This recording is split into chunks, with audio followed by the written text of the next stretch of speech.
Most importantly, make sure that you have all the personal protective equipment necessary for the job. I used to use this wooden form, but unfortunately that's a little bit slow and it's a little old, so now I use this steel one that I made. It's a little bit faster and more efficient. To begin, we start by dishing out each half on this dishing form. You can see that this half could use a little bit more work. Rather than using the steel dishing form to get the creases out, I use the wooden one. This is because it has a bottom of it. It's not just a bottomless pit. It has something for the steel to contact. Then I use the face of the anvil to smooth out the hammer marks left from the dishing process.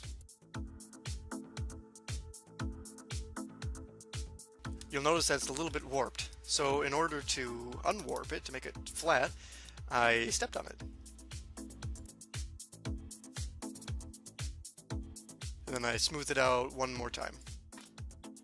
You'll notice here that I have my thumb on the top of the hammer, and the reason for this is so that I get more control of the hammer. When I take my thumb off, like that, I get a lot less control.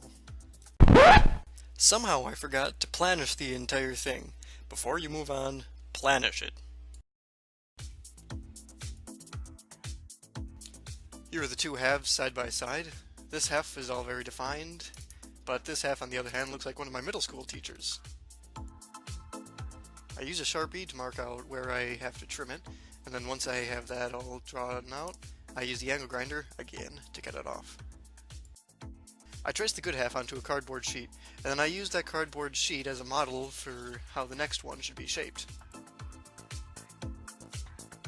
And then I take it to my trusty railroad spike and form it as it needs to be formed.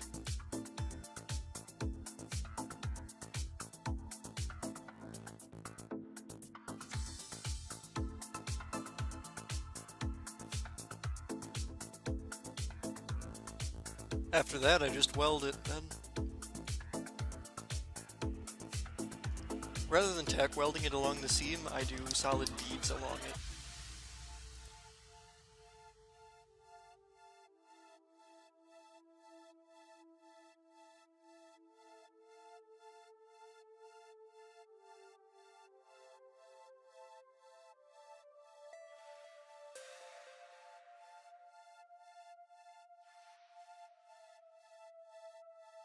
With the flap wheel attached to the angle grinder, I just take off the excess weld.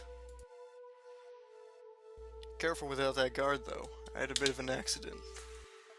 Using the same flap wheel, I take off a very light layer of the steel. This just assists me in the process of sanding and finishing it.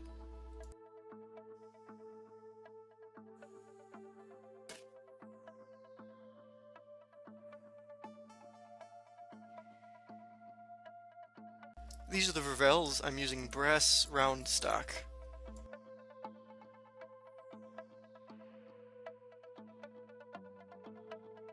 Once I have all of them sawn off, I put them into a vise and start filing them down to more of a rivet shape.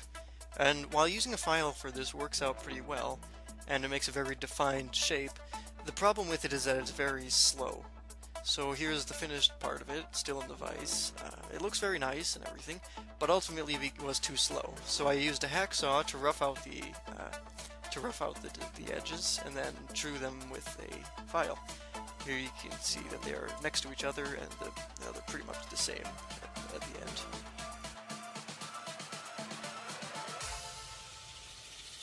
I use a center punch and a drill press to put holes into the rails. These holes I'm punching and drilling here will ultimately be used for the liner.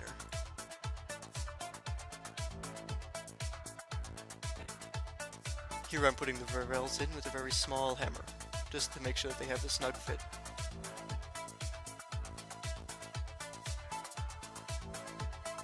And then, once I have all the revels in, I put this tiny little nail in through the holes in the revels.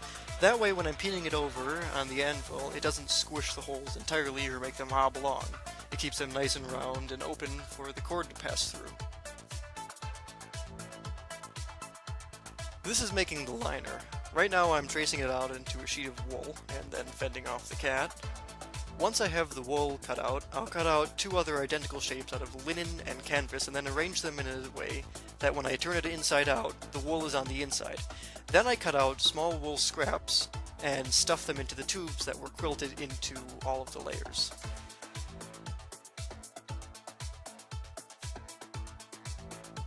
And then using the holes that we drilled into the bottom of the bassinet earlier, I sew the liner in.